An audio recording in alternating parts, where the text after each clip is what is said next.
course, all the noisy things come by. Well, main stage just finished, but there's still a helicopter because we can't have nice audio.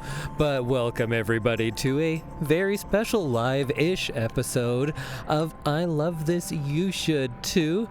My name is Indy Photo Pit Randhawa, and with me is my lovely but slow-walking co-host. It's Samantha Boots Gootin Boogie Randhawa.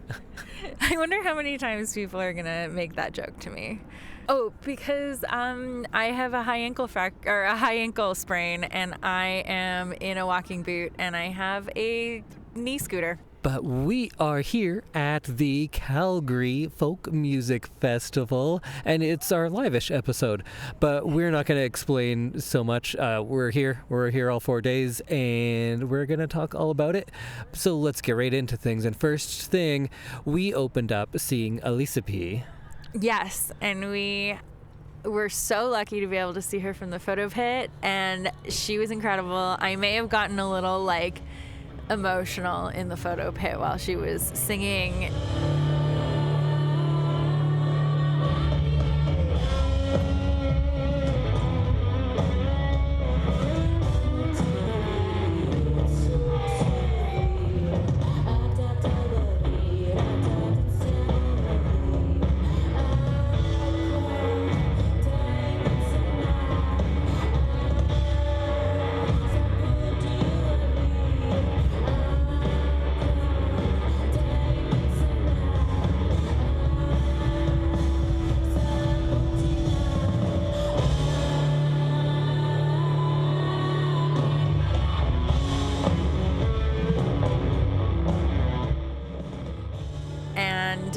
She was just a fantastic show. She had some really beautiful ribbons. So many outfits, and we always have outfit talk, but this may be outfit of day one. It's tough to say, but this was a great performance. We've seen her before, and we've talked about her for quite a while. This was a lot of fun because I don't think a lot of people knew her. Yeah. And you could see people being won over very, very quickly. She started off with a few songs from Inuktitut, and she was talking about her thinking behind that of preserving a language through making it accessible by doing covers of popular songs. And you saw that happen because you saw everyone go, oh, this is Heart of Glass. Yeah. And you could see what she was trying to do working, which was a lot of fun. Yeah, absolutely. And I think it really brought people in, and it allowed her native language to be spoken and appreciated by other people, which is exactly what we need to be doing. And after that was Michael Kiwanuka. Oh, no. Just kidding. You know that I was very excited to see him. I think he's ill, but he couldn't make it. But there was a last-minute fill-in, and when I heard that it was Arrested Development, I was like, wait, Mr. Wendell Arrested Development? And everyone said, I don't know what you're talking about. But I don't know what you're talking about. But for those of you that were listening to hip-hop in, I think that was 92 that came out, right around then, you know Arrested Development, so we got to see them. And for me, of course, it was a little trip down memory lane to my 10-year-old self, but to a lot of other people, they were new. It was new to them. And especially for a hip-hop act, they translate well because they have dancers, they have multiple singers, they have musicians, and a lot of live instrumentation. So I think for people who weren't familiar with them, this was a good act to see. Yeah, they were so high energy. They were such great performers. They had two women in their front, the front of the stage, and they were just dancing it up and singing it up, and they were just so dynamic to watch. Then we rushed over because we only caught the first half of that, so we could see the second half of Empanadas Ilegales. And that's another one we were excited to see. Sam's not in the dancing capabilities currently, but I think this was one that we wanted to get up and dance. I was moving my shoulders.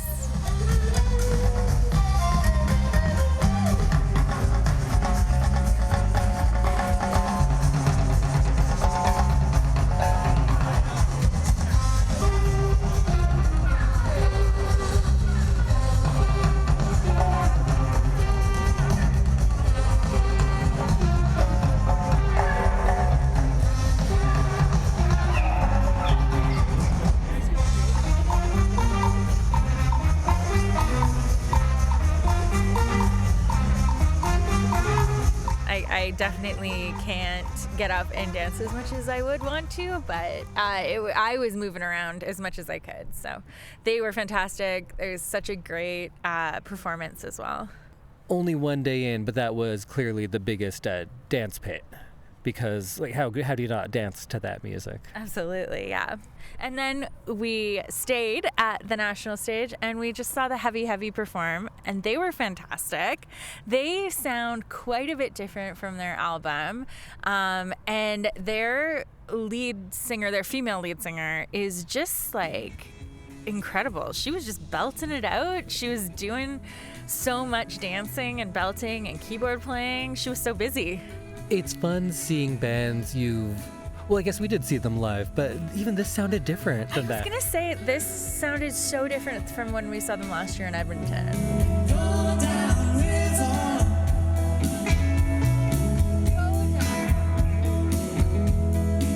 Won't you go down river with me? Walk in heaven. Don't look back.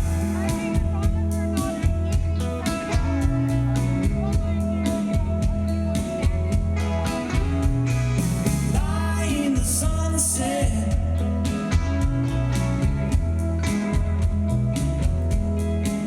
Won't you lie in the sunset, babe? Fly into heaven. Don't look back.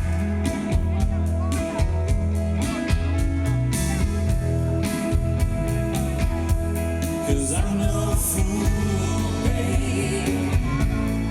I'm your man. I'm no fool, babe.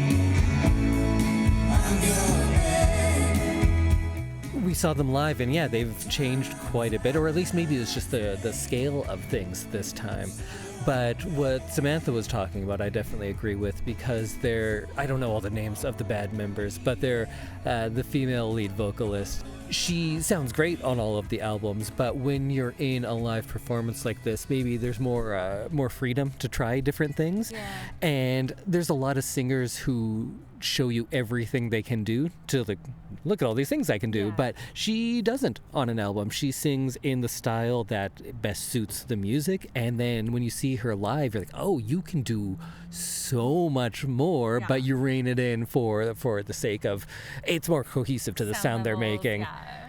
And then they did a cover of Texas Sun, the Leon Bridges Crying Ben song, and that was fun too, because I like covers because it allows someone to reinvent something in their style, and this was a good mix of, I could tell what song it was, but they took it a very different way, and I really enjoyed that one. Yeah, that was definitely something that I didn't know I needed to see, but it was like really well done. And yeah, she's just doing the most, and I really appreciate it. Also, special shout out to one of their guitar players, well, to the whole band, but this one guitar player, again, sorry, I don't know his name, but he doesn't sing, and he does everything else, because there were times where he would be reaching around her to play part of the keyboard and then going back and forth on the guitar, and then working with the two keyboards and switching in and out of playing guitar in the same song. Yeah. Having a hand on the guitar and a hand on the keyboard. That was nuts. I've never seen someone play guitar and keyboard at the same time. Never mind 2 keyboards and a guitar. It was very impressive, but we had good weather for day one. We are being eaten alive by mosquitoes right now. I'm currently fanning in order to make the air move so the mosquitoes can't land. Day one, a success? Total success. I'm really excited for tomorrow. And we have to make a special thanks, because we always thank all of the volunteers because they do a lot of good work. But Stacy specifically is who we've been working with. And what a delight. She hugged Sam as soon as she saw her, because they've been emailing and feel like old friends now. Yeah. Being greeted at the festival gate with a hug by the head of media is pretty cool. And they have done absolutely everything that they could do to make sure that we were comfortable and happy and we knew what we were doing. And yeah, so thank you to the entire media crew, because everyone's been great. They've been scheduling us for things for later in the festival. And yeah, I can't wait for tomorrow. let's go to tomorrow right now.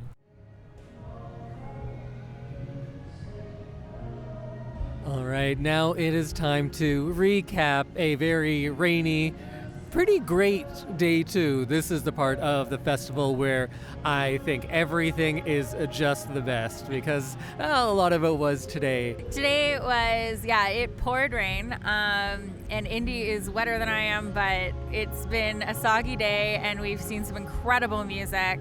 And we are going to start with our interview with Dengue Fever. Hi, everyone. So we are getting to do an interview with one of Indy's picks of the festival, Dengue Fever, and we are here with Zach and Paul, and we're going to have a little chat with them. I think I've been listening to you guys for about 20-ish years, but you've been playing for even longer than that. It's a specific thing you started out doing. Did you imagine that you'd have this kind of longevity, and what has kind of led to that kind of longevity? No, I did not think that we were going to be together. You never know. I mean, when people are the average life of a band is probably like 6 months, 2 years. Okay.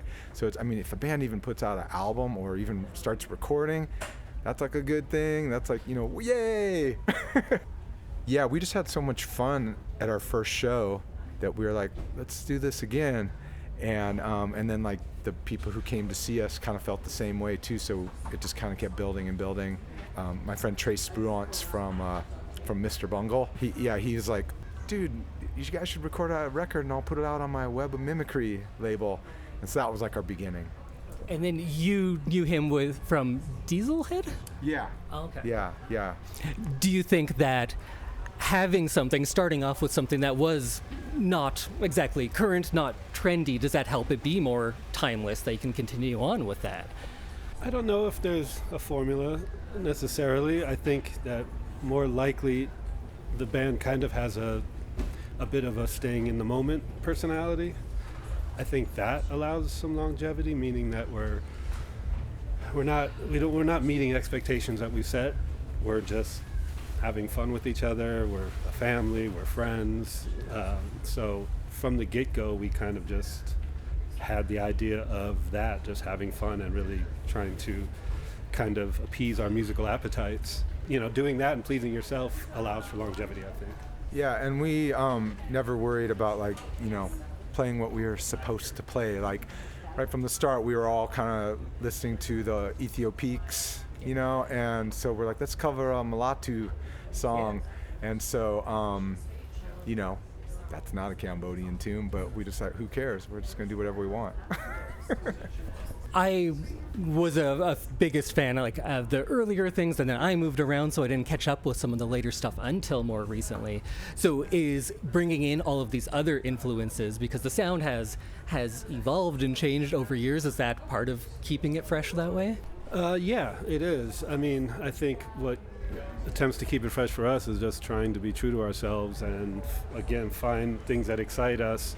Sometimes we're slower, our tempos are slower, have gotten a little slower because we wanted to explore space more. Our earlier records had a little more of a vibrant energy and they were a little more full and a lot of things happening, and we were attracted to opening that up a little and slowing things down and finding the space. And we were playing with that for a while, and who knows, maybe we'll go back to being dense and fast. And but yeah, those are the challenges that keep us going. So in Long Beach in the 90s, I only know Warren G and Snoop Dogg and Nate Dogg, but what I didn't know about was the Cambodia town or Little Phnom Penh. I was just wondering if you could tell us something about that, because it's something I had no idea about. Yeah, when my brother Ethan plays keys in the band, when we were looking for a singer, we only knew one Cambodian, and all he could say was La Lune, and he was doing some dancing motions. And he's like, Long Beach, La Lune. So we started out going to this club called La Lune, and we saw the band and we saw the singers, and we weren't really blown away by them. And then one of the singer's boyfriend tried to sell us a pound of weed, and we kept looking around, and we eventually ended up at Dragon House, which was another club, a bigger club. That's when we saw Nimal singing, and we knew right away that, we need to try to ask her to sing for us. I didn't know that album title is a reference to that. Yeah, okay. That's cool. So she used to have to perform at the Dragon House on Friday and Saturday nights. So we'd have to like turn down these weekend offers and we'd only be able to play on like, Thursdays and Wednesdays and stuff. And then finally, when the band started doing a little bit better than, what she was making at the Dragon House, so we titled that album Escape from Dragon House. That's awesome. I love little stories like that. I didn't know that. I did see that Sleepwalking Through the Mekong documentary. Was that the first time you toured through Cambodia and through Southeast Asia? And what's the reception like there? And have you become more known in Southeast Asia? Yeah, that was our first time there, first time touring in Cambodia, and it was quite an eye-opener. It was really interesting. It was, I think all of us were nervous. We had a lot invested. We wanted to be liked by the people that originated what we were doing, and we wanted to be respectful. So we had some concerns, but it just really went well. Given the Cambodian people don't go to a lot of concerts, so they tend to just stare if someone's playing, and they don't necessarily know automatically to clap when a song ends, like that kind of societal training's not there. So they were staring at us in a way that did terrify us at first, and we were like, what's going on? And all they just seemed like they hate us, and she's like, no, they love it. And sure enough, after a concert, they would come up to us, and they had nothing but lovely things to say, and we're very, very happy about us kind of bringing back to the surface this whole era, including the kind of looking at it from a therapeutic angle almost, because what happened during the Khmer Rouge era is just not talked about, and their music was wiped out. Their society was wiped out.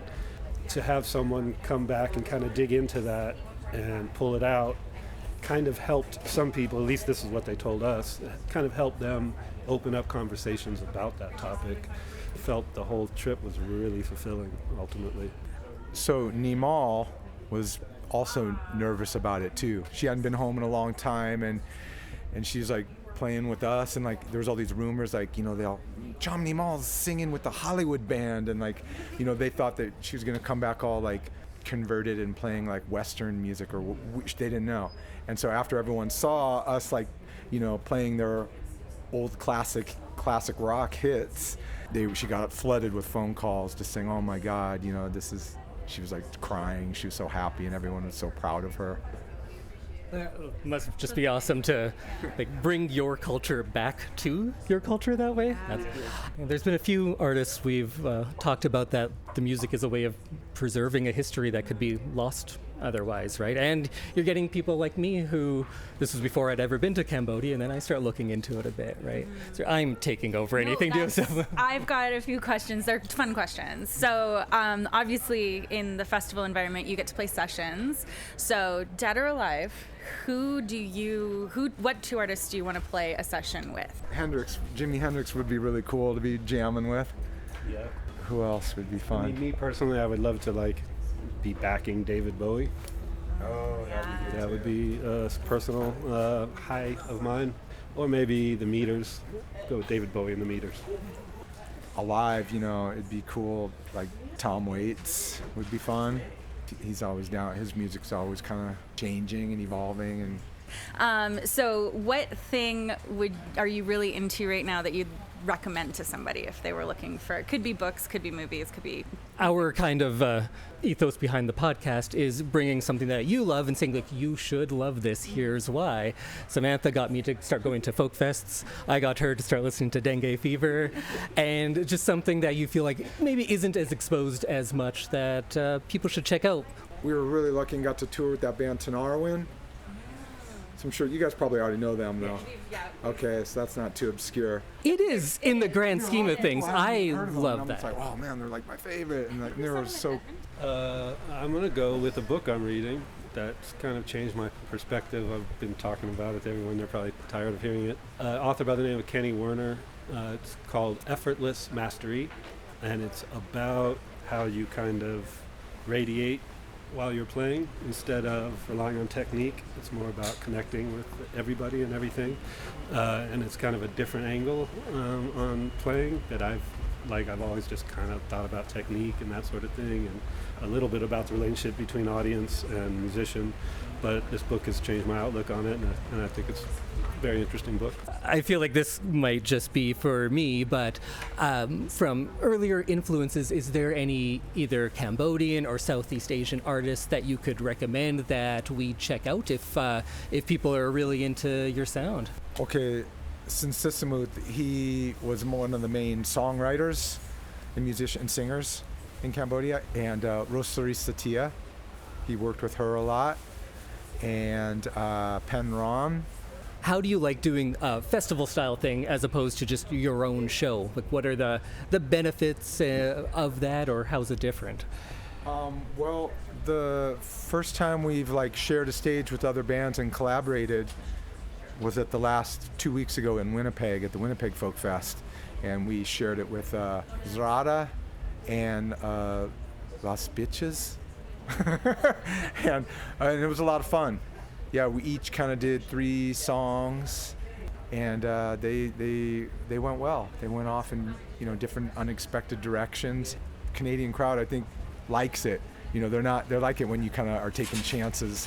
For me, I guess festivals are a little more like a chance to see someone discovering you and watch the look on their face as they're discovering you, or walk away if they don't like it. And at your own show, you're kind of holding communion. Like, that's almost a community, of people who know our music generally. But festivals are a little more of a surprise environment. And sometimes you get to score when you see people just so ecstatic, and they come up to you and talk to you after, and they just never heard about you and weren't expecting to see you. And so that's what festivals provide. Yeah, we played a festival in Thailand a few months ago, and I'm really glad we got to do it, because now with the border dispute between Cambodia and Thailand, they would not be having us play that festival. And we were thinking, oh man, because Nimal speaks Thai because she grew up in a Thai refugee camp. And we're like, we should do a song in Thai, and it could help us come back to Thailand. That's got to go back on a back burner now. To the border. We were talking about brother it was beforehand. I was like, well, we're not going to talk about border disputes, right? That doesn't seem like the thing we'd bring up. And then we got there anyway. So. They'll be thrilled. There's a truck backing up. It's raining, but that's not going to stop us. If you want to hear more about the backstory of Dengue Fever, go 2 episodes back and you can listen to me talk all about them.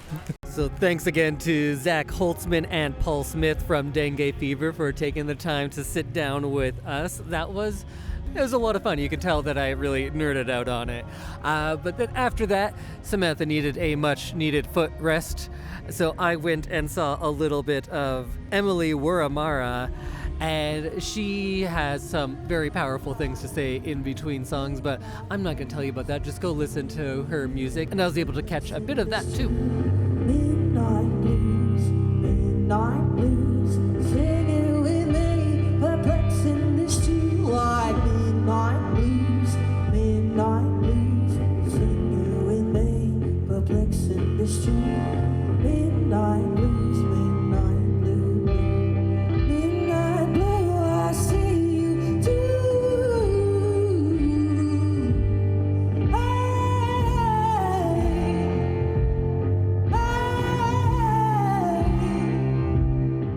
And I guess you can hear all sorts of things going on. There's Bad Bad Not Good playing just to the right of us currently, as the rain's pretty much stopped, but it is cold and rainy. It's been a wet folk fest so far. It's been many years since there's been a folk fest this wet, and I feel unprepared, but happy. After that, we went to go see something that I'm going to say this a lot today, but very excited to go see, and Bria Salmena. She is probably the album I've listened to most in the last month. Her album, Big Dog. She has some older country stuff that I wasn't as familiar with, but I've been listening to this album a lot, and the show didn't disappoint because she played, I think, 8 songs from that, so she played almost the full album. She played the stuff I liked right off the top, so that was pretty great.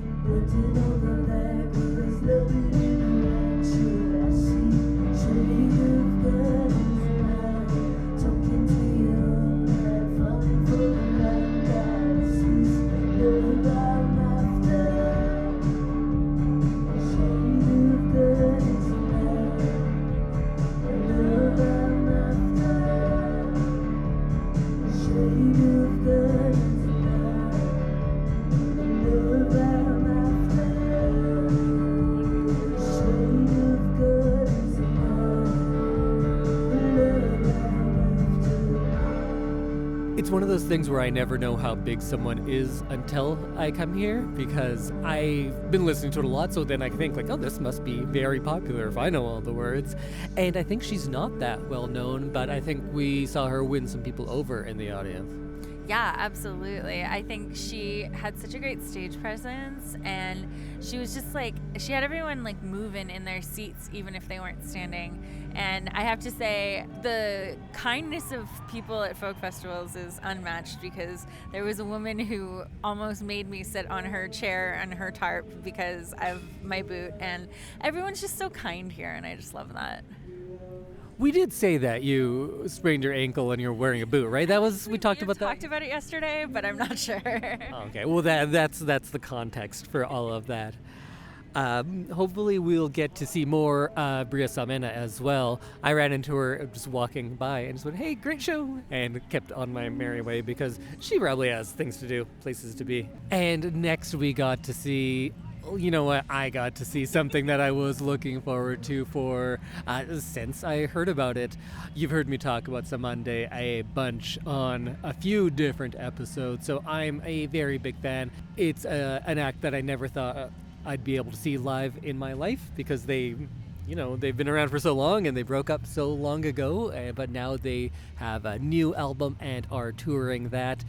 And I just had the best time. For the first 3 songs, I got to be in the photo pit, and they did do 2 old ones of those first 3, because I am, of course, a big fan of the first album more than anything, more than like pretty much any album. But the new stuff, I liked it a lot more live than maybe even on the album. Yeah, it was one that had everyone dancing. I was very thankful to be able to be in the pit, and then I waddled over to the accessible seating and made it just in time before it became a absolute downpour, and Indy was dancing in the rain and just having the best time, and it was such a party.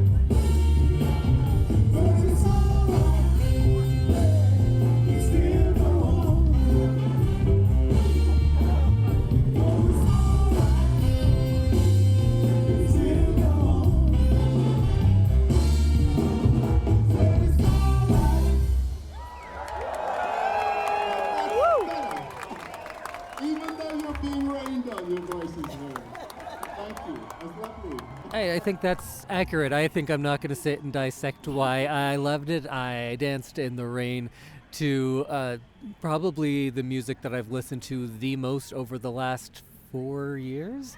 They might be number 1, so that was fantastic to see. Hopefully we can get to see them on some side stages for those sessions coming up as well.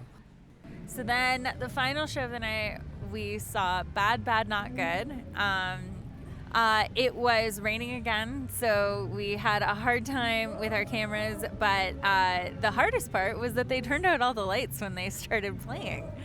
They have this kind of projector show going on, and I didn't know what to expect from Bad Bad Not Good, because they're pretty well known, but I know them as the band that is in a lot of hip-hop songs. So I know those ones, and to see them do some more like experimental jazz and use all sorts of instruments, and you can tell that these are like those music nerds, these are like musicians, they're those kind of guys, right?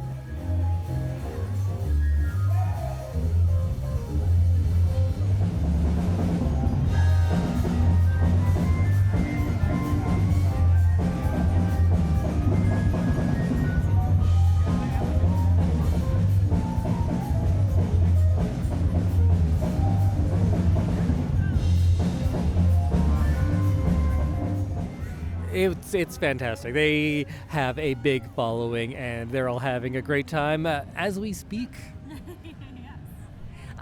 If you hear other music, it's Patrick Watson in the background on main stage. So we're kind of in between both stages, which it was the quietest place we could find. Well, I think that's it for a rainy and cold Friday night. It feels like we've done so much, but we're not even halfway done. So see you on Saturday. And here we are now on day 3. I was going to say a rainy day 3, but when we last left you, it was very rainy as well.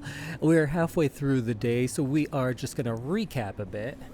Yep, we are in the middle of a rain delay, and main stage has just started back up after an hour delay. So I believe Madeleine Peyroux is on right now, and we're waiting to hear how the schedule is going to be effective. But we've had a great day so far. So we had a little bit of a later start, but we saw Jerry Sharif play a concert, and it's kind of an experimental improvised music that he does, and it was really fun. It was really interesting. I think most people who were sitting at that stage didn't really know what to expect, so we sat, and then I really enjoyed it in the end.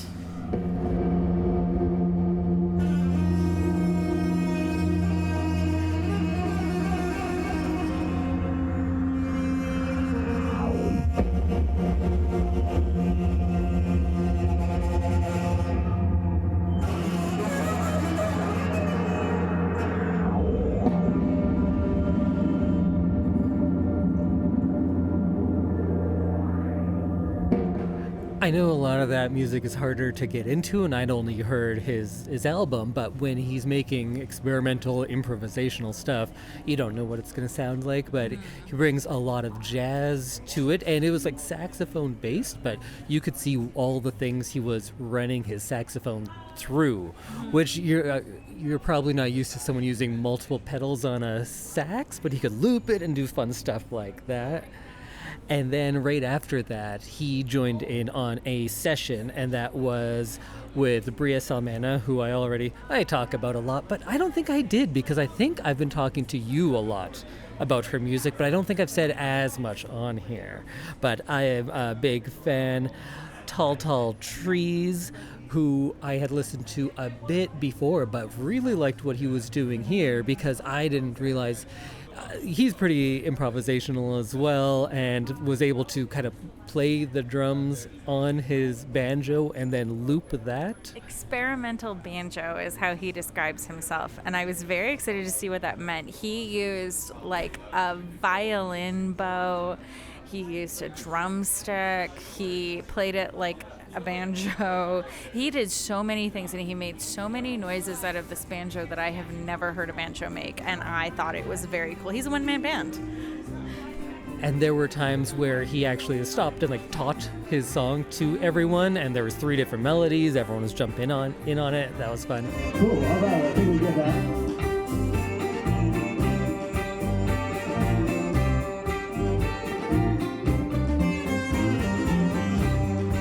Amazing.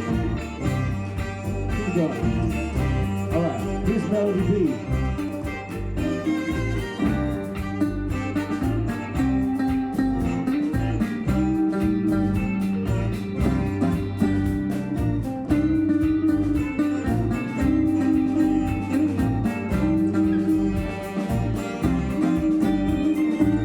And then Jerry Sharif was in this as well, and because he has a history of that improvisational stuff, he, I think, took to this the most easily of anybody, because that's what he does. And there was a guy playing with him whose name I'm not sure. I think it was Mustafa, and he played all sorts of instruments, but would always kind of turn his back and kind of hide almost. But there was one song that he wrote that he let everyone in, and that was a lot of fun. And Bria Salmena, who I was talking about before, she did a few songs. She did, I think it was Hammer and Bending Over Backwards.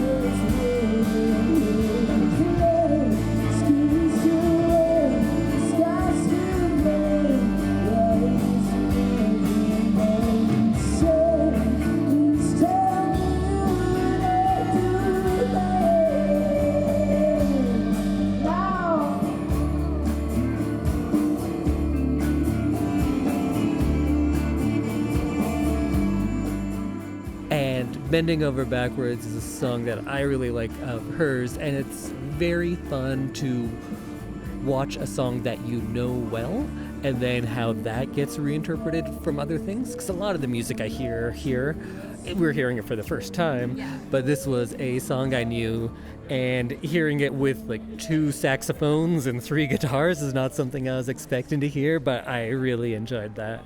That's the magic of a session, is you get all of these good improvisers making musical choices that you don't hear on the recording from the record. And I think that so much of the music that we heard today was transformed with these extra pieces that just kind of joined in, and I think that is a little bit of folk fest magic.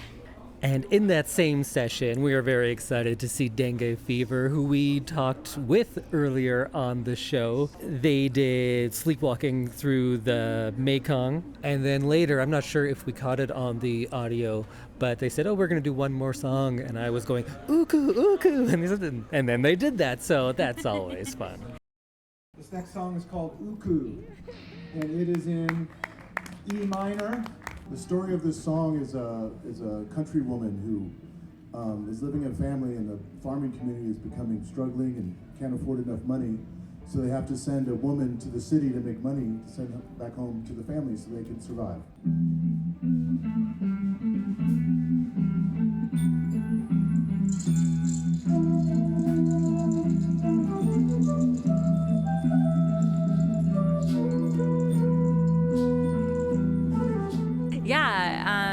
I was excited to hear some of the songs that I've heard Indy play in our kitchen, and they definitely played some of the ones that I knew, and it was just like so cool to get to see all these musicians work together. And Zach Holtzman's guitar is in my short list of instrument of the festival. There's been some good ones, but that one's up there. So cool. I think it was described as a guitar and a Chevy. Yeah, it's one, I guess, like a friend of his made it for him.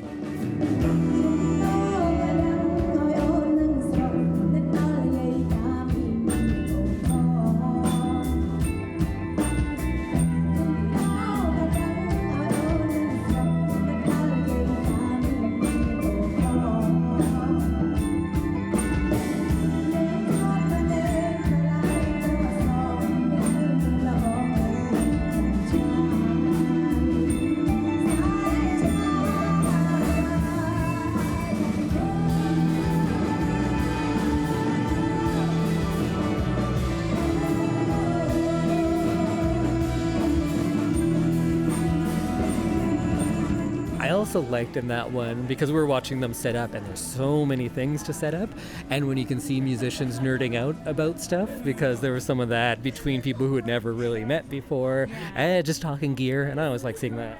Yeah, absolutely. And it's so cool to get to see them when they're setting up and they're like, ooh, what's that? Ooh, what's that? And they're like chatting about their instruments and they're chatting about their music. And then we moved over to the national stage and got to see Belle and Quinn play a concert, and that was very cool. They are a Haitian sister group, and they were just like ethereal. They were fantastic. Aren't they twins? I have been saying that, but maybe they just really look similar. Yeah, I'm not 100% confident on that. But siblings, either way, they do like a really smooth jazz. Yeah.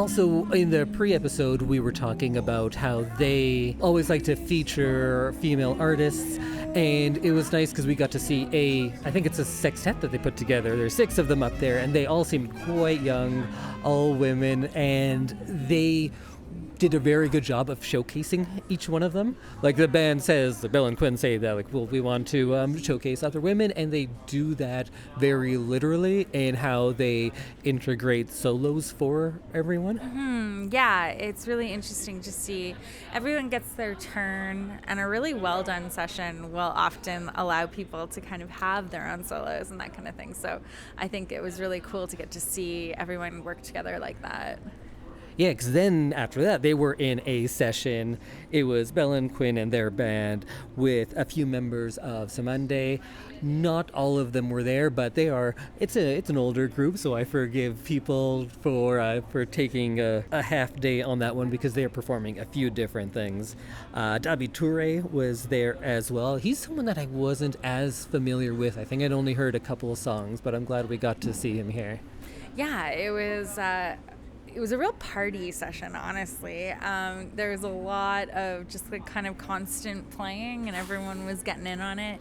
And I think like half the crowd was up dancing the entire time. I think the most interesting thing on this one was that a lot of the members of Cymande, like, they put out their first album in 1972, and a lot of the members of Bill and Quinn's band probably were born in the last 25 years. They were born in the 2000s. So there's generations on there. And I really liked seeing how the older men from Cymande and Dabi Toure's band were sharing the stage with these much younger women, and the back and forth between them of, because you're seeing generations play together now. Yeah, and I think that there's a good chance that some of these musicians are inspired by the musicians that they got to play with. So I think that's very cool. And I'm not sure if it was the finale, but one of the things that I really remembered from that was they did a version of No Woman, No Cry, and Dabi Toure was singing, and he went in and out of a few different languages, but that's a song that, of course, everybody knows, so that was a fun one.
Yeah, hearing it sung in many different languages was a very cool experience, and you just get to see like how versatile all these musicians are, and they can all play. They can hear these songs that everyone knows, and just like kind of all join in together. And then we had a big rain delay. I think some things continued into the rain, but then when the lightning and thunder started, we took shelter under just the Big Rock tent. That can be a commercial for Big Rock right there. You drank a lot of traditional, and we sheltered in that tent. Yes, it was so rainy, and I was lucky that everyone saw my walking boot and allowed me to be in the highest part of the tent so that I stayed nice and dry. But yes, we were in those tents for a little bit, and it was really coming down. It was probably one of the hardest rains I've seen at Folk Fest. I know friends from the tropics will be like, well, it's not that bad, but that is as hard of rain as we get here without it being something more than rain. So it was, it was wet. I'm very wet. Hello, everyone. We are back after our rain delay. We saw Les Mamans de Congo, and if you listen to our pre-episode, you know all about them, but they took some of their traditional music and made it their own, and it was absolutely amazing. I didn't know what I was expecting, but they put on a whole show. They had dancers, they had so many traditional instruments, and they just like blew everyone away, I think.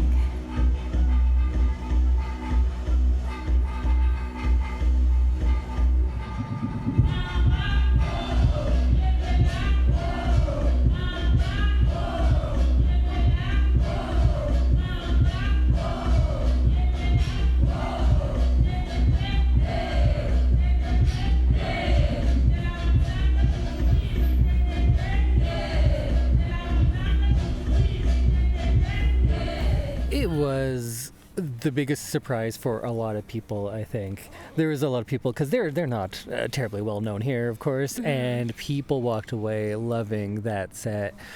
And we listened to a bit, and so I kind of knew what to expect, but it was more of everything. The songs that I had liked the most were the kind of more gentle songs, the more melodic ones. And in the live show, when there was like the hip hop portions, she rapped with like a lot more ferocity than I had seen on the album. So that was great. And the fact that they're bringing folk dance into it, because all of their songs are telling a story. And I thought that was just through the language, but then when you see it on stage, they are enacting a story. They're acting out with folk dance stories of like thunder and rain and floods and all sorts of different things. So it was a lot more theatrical than I was expecting, and was just fantastic. Yeah, when we were in the photo pit watching the first 3 songs, when we came out, I was walking next to a couple of photographers who were like, that was incredible. Like, I had no idea. And I think we all walked out thinking that, and they just were so great. And then we had the pleasure of seeing Los Lobos, and there was so much Oilers merch in the crowd tonight. We danced and sang along to La Bamba, and they were just a party. That was a good party band.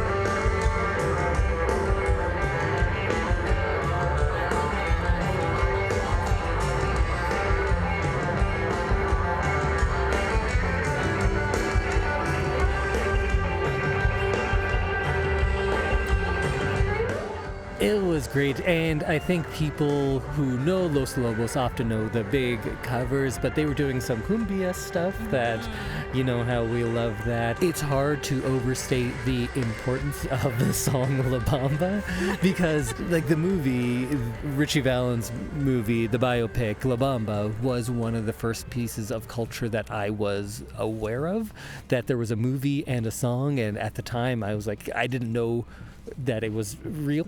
I didn't know that Richie Valens was a real person, but I remember when that movie came out and how big it was. And it's hard to overstate the love of that song in Edmonton over the last couple of years as well. And then Los Lobos brought out Steve Earle for a little bit, but then Steve Earle came out and is currently playing a full set. And I don't really know like Steve Earle very well, so we weren't 100% sure how big of a deal he was, but oh man, everyone is real keyed up for Steve Earle tonight.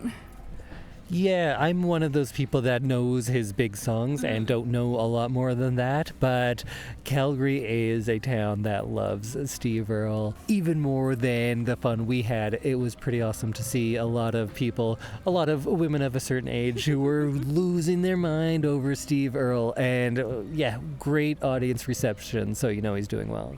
Yeah, and just going and dancing and watching everyone's excitement is always kind of fun to these bands, the people who are right up at the barricade. And I don't know, it just felt very folky and like a perfect folk evening and a great way to cap off the evening. And the rain held off for most of the time after that big downpour.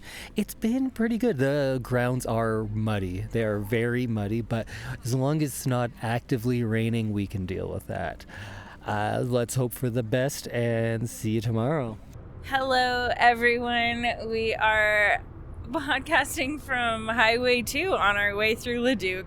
Well, it's Monday morning now, so it's 1 a.m. We're driving. We had a full day of festing. I'm changing lanes. Sam's on sound duty today, so that's fun. I'm in charge. And like today was a day where we were talking a lot about the pacing of the festival, because days 1 and 2 are smaller days. And at the end of both Thursday and Friday, we both said, like, there's so much, we've done so much, I can't believe we're not even halfway through things yet. But then I always caution Sam that we say this every festival, and then Saturday and Sunday fly by, and that's exactly what happened. Yeah, we were feeling like we'd already lived an entire 4-day festival at the end of Friday, and then we realized, yeah, we have 2 full days, and they felt like 1 full day, and I'm a little sad that it's over. So we started our day with the stage 3. We really wanted to see Montano West, and we managed to catch about half of the session beforehand. We saw Bellin Quinn, Les Mamans de Congo, and Chris Pierce, and they put on like an incredible show. It was I was a little sad we didn't see the beginning of it, but it was just like a total party first thing in the morning. Yes, in the summertime, and then every time, oh, through the summertime,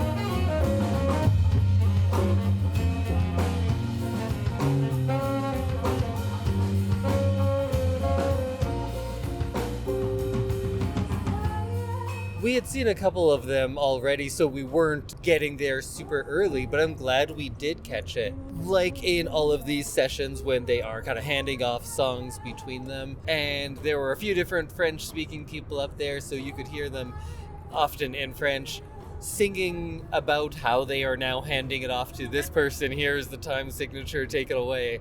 And they were doing things that way, and that was a lot of fun. And Chris Pierce was a guy that I hadn't seen before, but he jumped right in, and I liked what he brought as well. Yeah, it was interesting to see these artists kind of work together and, like you said, passing along the song. And it was just like, it was a great way to start off the day. And when we were talking about the pacing of things, today was a bit of a different day. And I think that can be the tip that we give to people, is doing Folkfest in your way. Yeah, so since I'm dealing with an injury and my ankle after 3 days of walking around that site, and it rained a lot. I don't know if we talked about that, but it rained so much over the 2 days previous that the whole site was just like fully mud. So it made it pretty treacherous walking around for me. So today I chose to find a table in the beer garden that was right across from the stage.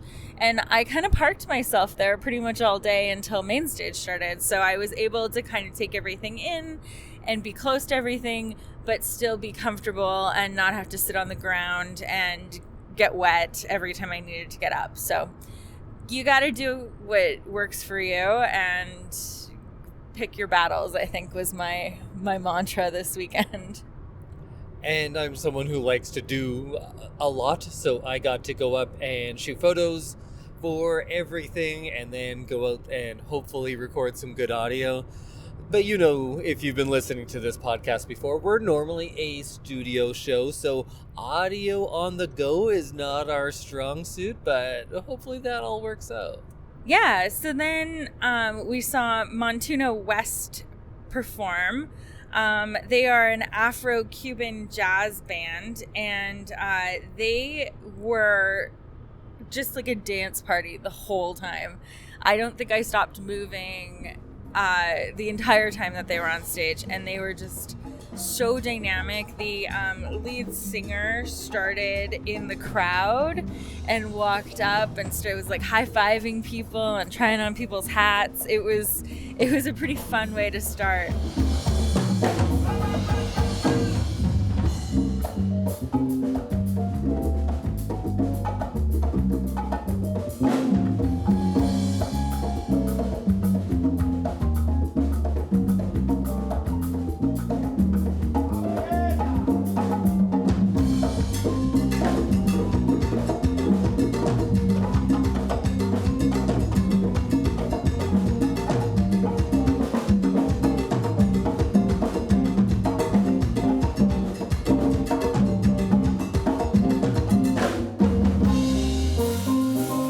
They're a lovable group.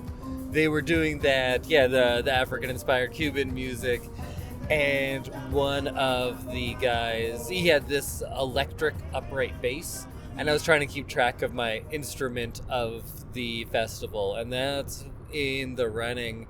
But the singer, Israel, he's just a charismatic guy, right? So that start off, it was just something different, and I think a lot of people watching this show maybe weren't familiar with them, but this is someone that they are going to remember. Yeah, and then we got to see another session right after that. We saw the Dust Collectors Fruition, Jake Valand, and the Sturgeon River Boys play, and it was one that I didn't see up close, but maybe Indy can tell us about what this session looked like. Also, I didn't get as close as I did for everything else because usually this was on a smaller stage over by where there's food and the beer gardens, and I had been just walking up and taking photos and sitting in the front whenever I felt like it. But this group, all of them had their concerts already, so they had a lot of fans either from before the festival or they'd won people over. But there was a lot of similar, maybe not similar sounds, but a lot of complementary sounds and the country and roots and bluegrass stuff that was going on here. So we got to hear the song, I think it's Jake Vadland's band that does the, what's it called? Do you remember? Alberta on My Mind or something like that? It's just called Alberta.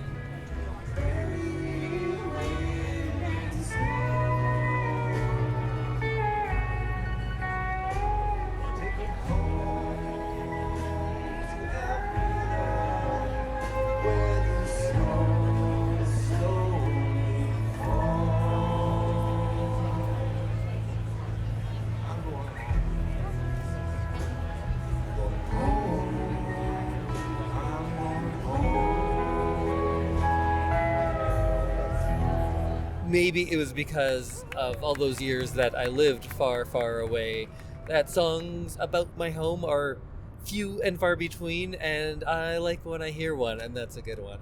But yeah, it sounded like everyone there was just having a great time, and I was having a great time, sitting in a chair, feeling comfortable. And we got to see Aladdin Karofi. So that's what I did stay up at the front for most of the show. So I listened to him a bit, and I liked it.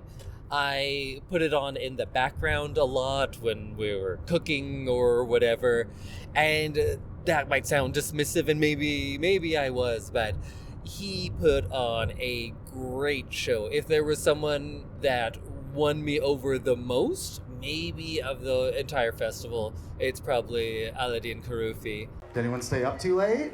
Be honest. Anyone have an early morning? We had an early morning. It wasn't great for us. But Gary pulled right through, didn't you, baby? Got a slice of pepperoni pizza, and he's good to go. Look at him. Handsome. Anyway, this song's about staying up too late. It's called Daytime.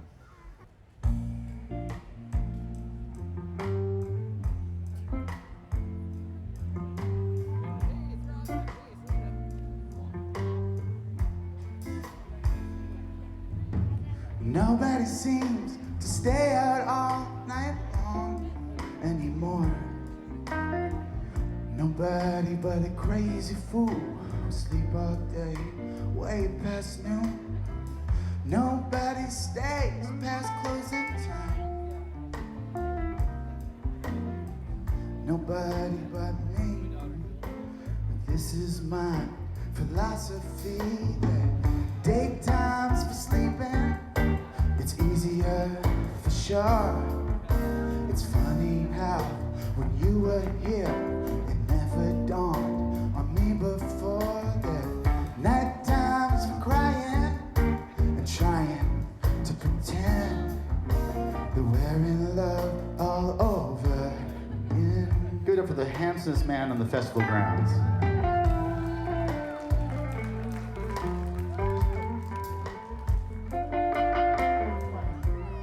Is a very charming stage presence, and I want to describe the music as like a lounge act, but that also sounds dismissive because he's bringing a lot more to it.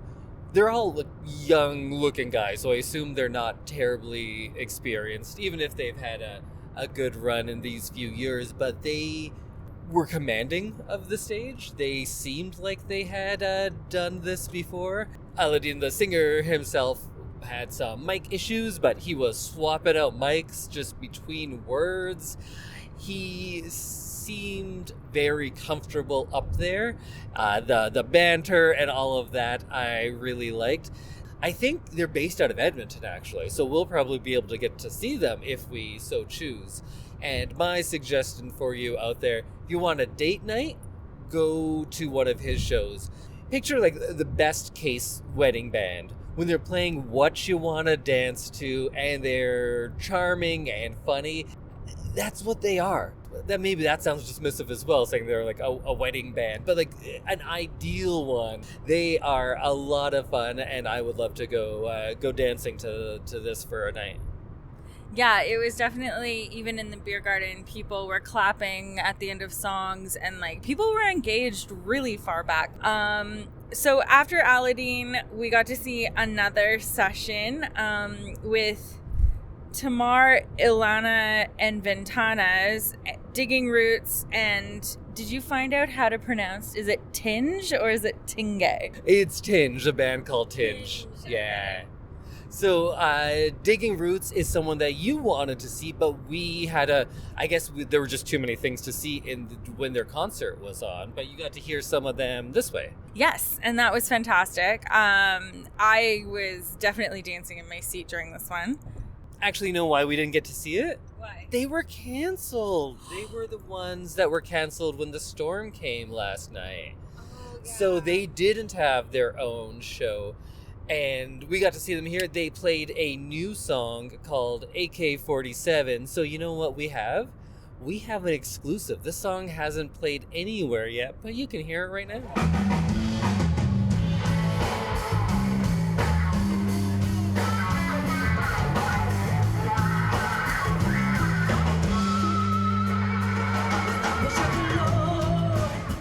Love into a gun.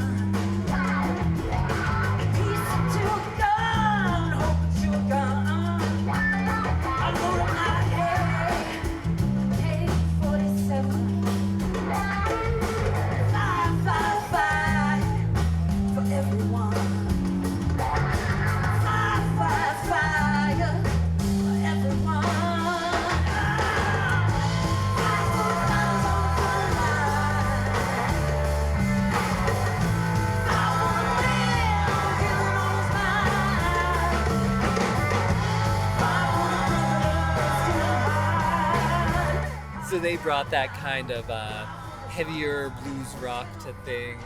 I was all about that guitar playing. And this is another one where it was just, I feel like I say this a lot too, but it was really powerful in the messaging, in the community that all these Indigenous artists had created on stage together.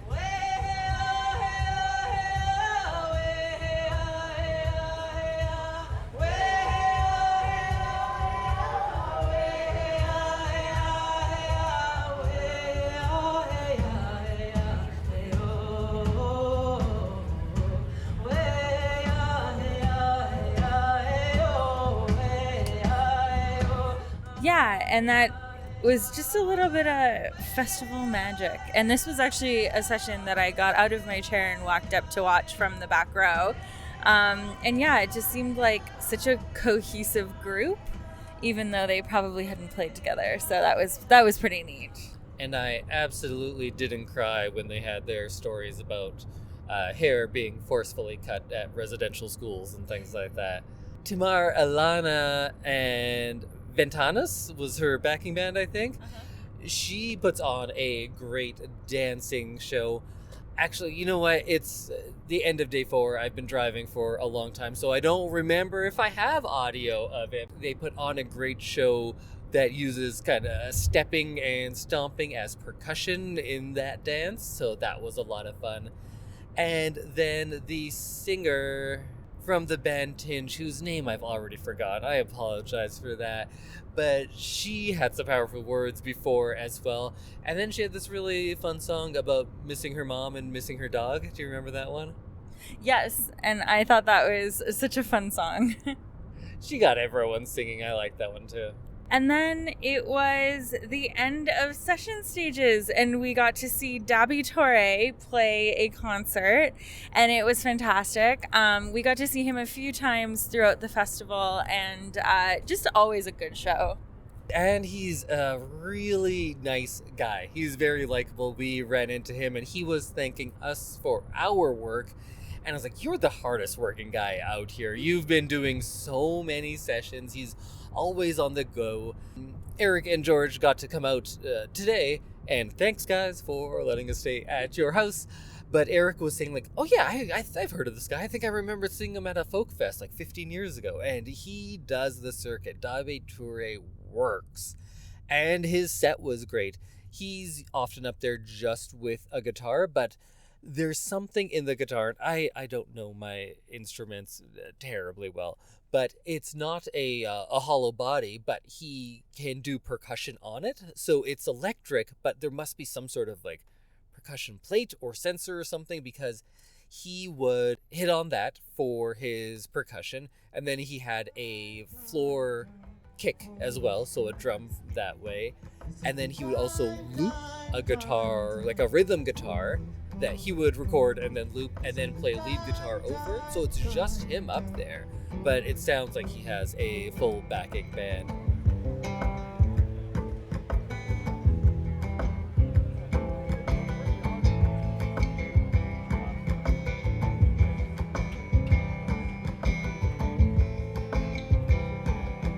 Dime, dime, dime, dime. Foolish, foolish, foolish. This is the dime, dime, dime, dime. Foolish, foolish, foolish. To the dime, dime, dime, dime. Foolish, foolish, foolish. This is the dime, dime, dime, dime.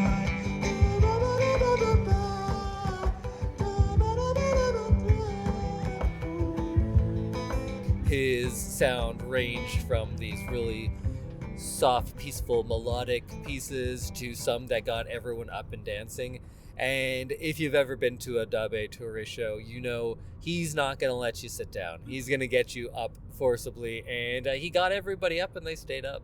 Yeah, it's rare to see a Alberta crowd standing for like an entire hour set. And he had these people dancing. And I just have to say, Dabi Torre did 4 sessions and a concert. And it's just amazing to see an artist come and want to do so many things and just be part of the festival. It's always like really heartwarming to see artists who really want to be there. It's not just another gig. That's what I'm saying. The hardest working man on festival grounds. Although there's a lot of those volunteers that maybe. So we took a little dinner break, but we did get to see the first 3 songs of Lalam from the photo pit, and they were some cumbia fantasticness. Wow, I'm tired. This is not great. I thought you were going to go with it and you could say that was Cumbia Fantastica, but you did not. They were one of my top 3 acts that I was most excited to see, probably, and lived up to it, but not in the way that I was expecting, because if you've listened to them, you'd expect like a real tight band, real sharp on their instrumentation, and that was the case, but I was picturing them to be rather stoic. Their music is very smooth and on the softer end a lot of the time. And I was expecting them to be pretty still but precise, because that's what their music sounds like a lot of the time. And they brought not the opposite, because they have that precision. They are very talented that way, but they brought so much energy and vibrancy to it. I couldn't tell like which person to look at, and there's oftentimes only 3 and then a 4th guy on slide guitar that came in.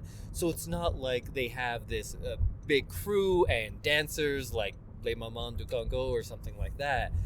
But each one of them commanded their section of the stage. I was joking that they were all depictions of different types of masculinity up there, because whatever gender they are into, I'm sure they do quite well. They were a group of handsome men for sure. They were all like real handsome in different ways, and like different, like kind of macho types, but all real different. So their bass player had like this like shiny black hair and was spinning that upright bass and was just a whirlwind of energy. They had this jacked, handsome drummer who was playing with one stick in one hand, so they could do like the Congo style on one hand and then more of a Western drumming on the other. It was great. It was fantastic. I was not disappointed, and it was nice that a band I've listened to that much was that surprising.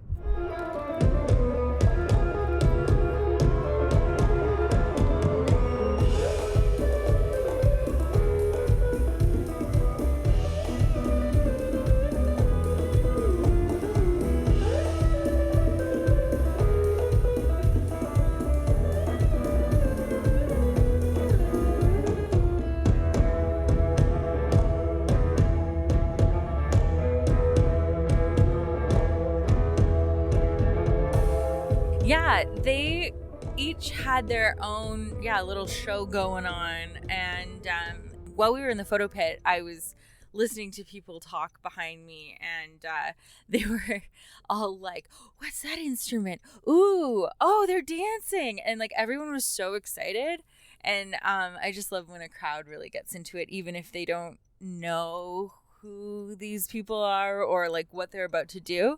I love when a crowd really gets into it. And I love when someone lifts a full upright bass over his head. For quite a while, actually. It was very impressive. So after Lalam, O.C. Elliott came on, and she is a quieter, kind of more singer-songwriter type music. And I really enjoyed it. It was definitely a change of pace because it was a lot quieter than Lalam. I enjoyed her. Did you enjoy her?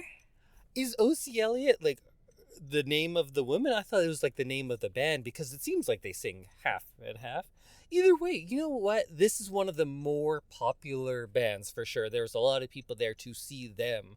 And it's probably the single act that I had the most recommendations of, like, oh, make sure you go see O.C. Elliott. And sometimes the bigger ones are the ones that kind of fall through the cracks for me, because I'm finding all of those, my little niches that I love. So O.C. Elliott, I hadn't done my research on and just really enjoyed it. I feel like for the end of the main stage, And at 1:20 a.m., I have so much less to say, and other than like, you know what, I liked it, and everyone else did too. So after O.C. Elliott, we got to see the final performance of the festival, which was Cake. And I know 2 Cake songs. They didn't play either of them while we were there, but we did get to go photograph, and they put on a good show. There was a t-shirt cannon, it was bubbles, there was a big mirror ball, and it was a spectacle, and everyone in the crowd was so excited about Cake. But what did you think? I think this is another one where I can judge the success of their performance by the reaction of the audience around me. I think for these last 2, like I was saying, it was day 4, is the end of day 4. I don't think I got audio for either of them. I do think I got some good photos, but even then I wasn't moving around like I was. But everyone else really loved Cake. I think I was just so tired by that point that I think I only know 4 of their songs. But they did do a cover of a song that I really love. And I can't even remember now when we talked about it. I think it was from a Wong Kar-wai movie, but yeah, it was in 2046. The English version is Perhaps, Perhaps, Perhaps, and Cake sang that. So that was one I knew and something that I was not expecting to hear. But maybe a lot of people know that as a Cake song and not as an old Spanish song. Yeah, so Cake, I think, was a lot of people's highlight of the festival. But yeah, I'm sad that it's over. I'm so excited that we got into the car and drove, and we're about to get into our own bed. Any last thoughts? And we just missed another rainstorm. It's been raining on and off the last 3 days. The rainiest festival I've probably been to in Alberta. And you know what? We're gonna sleep on it. We're gonna come back right away to wrap up our second Folk Fest, the 46th annual Calgary Folk Music Festival. All right, that sounds a little better. Back in our studio to do a little recap. And if this is your first episode, this is how we usually sound because we're not out in the field recording stuff so much. Usually it's not chaos. But it was fun chaos. It really was. It was super fun. So I think to recap, we'll probably have maybe some favorite things we did that we didn't get to talk about, and also some tips. Yeah, tips. Let's start off with, I want to know, what was your favorite food of the festival? Because we ate all pretty much of our meals there because we went as soon as things opened, almost. In the first couple hours, yeah. And we stayed till the end every night, so we weren't leaving. But the good thing is, if you did want to leave, you're within walking distance of a lot. Exactly, yes. It is truly in like the heart of the city and very walkable. I think my favorite thing I ate at the festival was bow tie pizza. Ah, man, bow tie pizza. It was like, there was a point in the day on Saturday where we were both just like, I don't want to eat, I need to eat because we've been here for like 3 hours already and we should have some food. And then we were like, okay, well, let's just get a slice of pizza. And then we went back 3 more times. Bow tie pizza is just a solid pizza regardless of if it's at a festival or not. I would have been happy with that anywhere. And your expectations are a little lower in a festival environment, but maybe they shouldn't be because food trucks are good now. Food trucks are good now. Yeah, I feel like in the past you might have expected lower quality at a festival because you're not cooking in your industrial sized kitchen at your restaurant. But most of the food that we had was fantastic. I think overall, festival food in general, all sorts of things like this, is better. Because I used to complain because it was too expensive and wasn't very good. Mm-hmm. And I still think it's too expensive. But then when I look at it, it's not more expensive than if I was not at a festival. True. Everything is just more expensive Everything's now. just more expensive now. And food at festivals and stuff is actually increasing at a slower rate than at restaurants. Yeah, actually. And the quality is increasing at a much faster rate, while a lot of restaurants, I think, are going down quite a bit. So I thought most of the food I had throughout this was at a similar price point and of similar or better quality than if I was at, like, not like a great restaurant, but a chain restaurant. You know what? An $8 slice of pizza that you know is good and that you're really going to enjoy and that, you know, is going to like satisfy you isn't a bad thing. And also, we didn't have to pay for tickets. Exactly. Thanks again, Thank Calgary you. Folk Fest. Please have us back again next year because we want to keep doing this forever. Food-wise, I had to give another shout-out to my Viet to go. Oh, yes. That same guy I see all over the place when we go to Millerville for the Yes, Christmas it's the market. same guy. It's the same guy I buy my sandwich from there, and I got another one from him here. So always a staple of my Calgary or Calgary-adjacent experiences. Yes, absolutely. What was your drink of the festival? Traditional from Big Rock. It is a brown ale from Big Rock, and I drank it pretty much the entire festival. I did branch out a little bit every so often, but I just kept coming back to it because it was a colder festival and it's a darker beer, so it felt like the right drink for me. Yeah, usually we don't have trad much at festivals because it's hot out. Yeah, But if it's on 30 a rainy degrees, festival, you don't want to trad. traditional is the beer for it. Yes. I didn't really drink much alcohol-wise, No. but I think my drink of the festival then is the free sample milkshake that, like the Alberta Dairy Board? Yeah, milk. Just milk. Just the They were milk. giving out free milkshakes, little ones, and it was fantastic. I had that strawberry milkshake twice. Do you have a best moment of the festival? It's probably going to be a couple. Oh, that's a hard one because we did and saw so many cool things. Probably being in the photo pit for the first show of the weekend and being like, yep, I remember how fun this is. Just getting back into and it. just feeling like I was back at Folk Fest. That was pretty great. And then I think just interacting with people and getting to like see the festival, because I feel like walking around with a camera you get kind of a different look at how other people are doing the festival, and I think that was kind of neat to get to like see everybody. I know that's not one moment, but just to get to see everyone enjoy it in different ways, I guess. It's hard to narrow it down, but one for me was the Cymande show in the rain, because if you're ever at an outdoor festival, when it rains, you do one of two things. You either go for cover, or because everybody is moving, a lot of people move out of the space, and then the people who are committed to being in the rain can go right up front, and it's less of a sitting and watching atmosphere, and it's a right up there and dancing one if you commit to the rain. And I definitely committed to the rain because it's one of my favorite bands of all time, playing some of my favorite music ever. So being right up front and dancing in that was so much fun.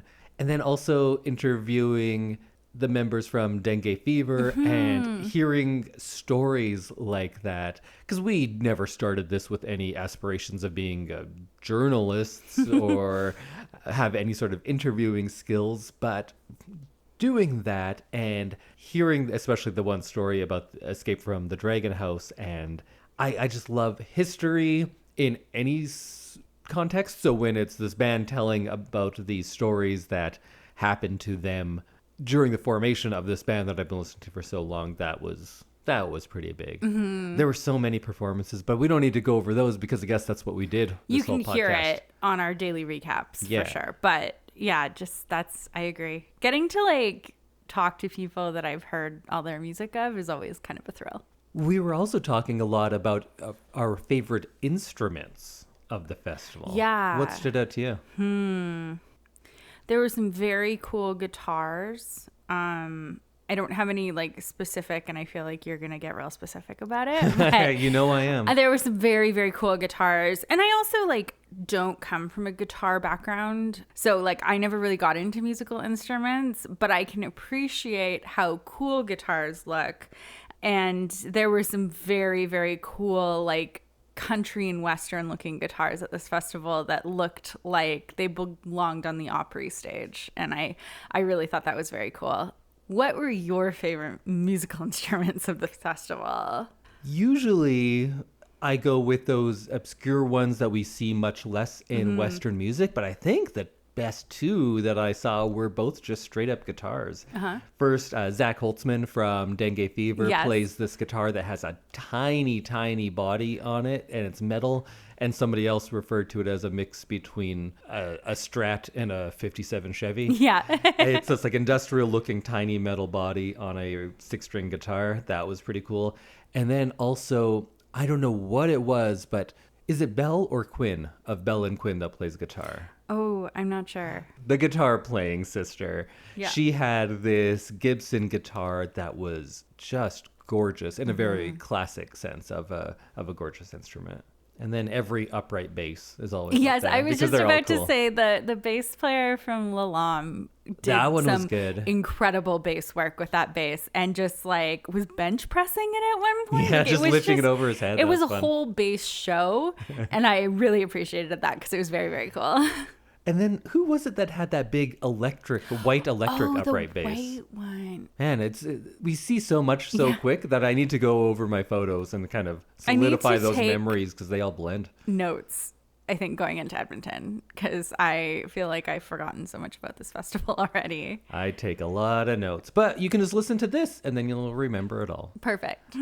Well, any final thoughts or tips or anything to give the audience? Well, I have to give a shout out to Calgary Folk Festival just for being so accessible. And I think we talked about this earlier in the episode, but I was in a walking boot and it was so muddy and it was just like could have been really dangerous. And they did a really impressive job of putting boards down where it was like impossibly muddy and people needed to get through.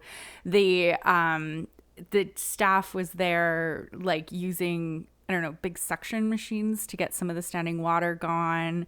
It's just a very walkable site to begin with. So I felt totally safe. There was only a few dicey moments in the mud where I was a little worried about falling. But I just have to say, like, way to build an incredibly accessible folk fest, because that was not a worry for me after like the first day.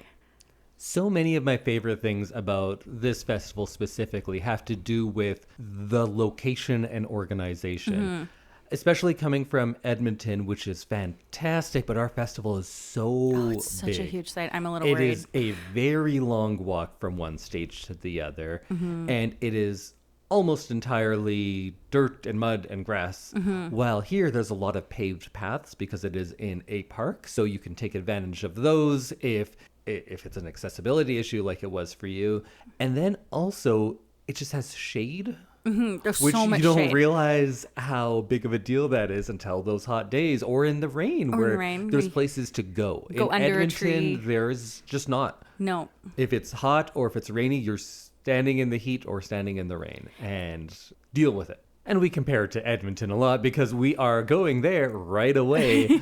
But its biggest strength is also one of the things that makes it the most difficult. There's so many people at Edmonton's Folk Fest. This one, you can buy tickets the day of. Tickets are pretty reasonably priced. Yeah, I think it's a similar price to Edmonton. And you can get to things. You can get to things, yeah. We ate every meal there. We went to music the entire time. We didn't have to stand in lines very often at all. For beer, you would wait behind maybe 2 people. I think the biggest line there was like maybe 8 people in line, and I realized that they were doing the classic thing of only going to the first 3 lines. So then there was a whole open line, and I think I waited behind 2 people. So yeah, that was like the busiest the beer garden got. And we ate at pretty busy times a lot of the time. And you have to wait a little, but it wasn't extreme. Calgary, I guess, is a smaller festival. It But is. it doesn't seem like a small festival No. by any stretch. It's just very well done. It's very well done. I look forward to it every year now. I also think that Calgary could probably up the amount of people, like the amount of tickets that they sell, but they don't. But it's our advantage that they don't. Yeah. Because it's so much more comfortable. It really is. Yeah, no, it really is. And it's a beautiful site. It's kind of cool to be like, oh, I'll see you on the island. Yeah. And outside of main stage, you can pretty much just walk up to any stage and get a very good seat. With a very few exceptions, yeah, you can just be right there, right up first face to face with these artists. And I think that's like such a neat change from other folk fests. So yeah, go check out the Calgary Folk Music Festival. If it's something you've never done before, I know a lot of these seem very daunting. It seems like a big ordeal, and I felt that way going into Edmonton. And Calgary's not. No. Go for a day if you feel like you don't have to do the whole thing. Get a feel for things. Support a lot of artists that you probably wouldn't see otherwise. Listen to things that you don't know about. You're going to find something great. I probably found my favorite albums of 2025 when we do that end of the year podcast, when we recap our picks of the year. I bet it's going to be something from one of these two festivals, because I don't listen to a lot of new music, and this is forcing me to, and I'm all the better for it. Yes, absolutely. Some of our new favorite artists released music in the last year. So we're set up for best of 2025 for sure. So far, Bria Salmena, maybe my album of the year. We'll see.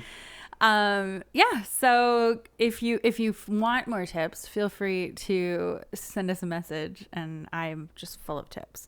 Well, I guess that's it for our second Calgary Folk Music Festival. Please have us again for our third next year. And a big thank you to all the media tent volunteers, because they treated us so well. They made sure we had everything we needed, and we're just like so nice to work with, and took us seriously like real media people. Yeah, they didn't know that it's just this. Yeah. And shout out to my girl Charmaine, because she's my favorite. So many. So many. No, if I didn't mention them by name, I just know that I really appreciate you. But Charmaine, and she's like, I know who you are. Because she was there with us a lot. She was there both years with us, and I reintroduced myself, and she's like, I know who you are. I was like, oh, okay, great. Well, until next year, I guess we'll see you on the island. See you on the island. Bye, Calgary. Bye.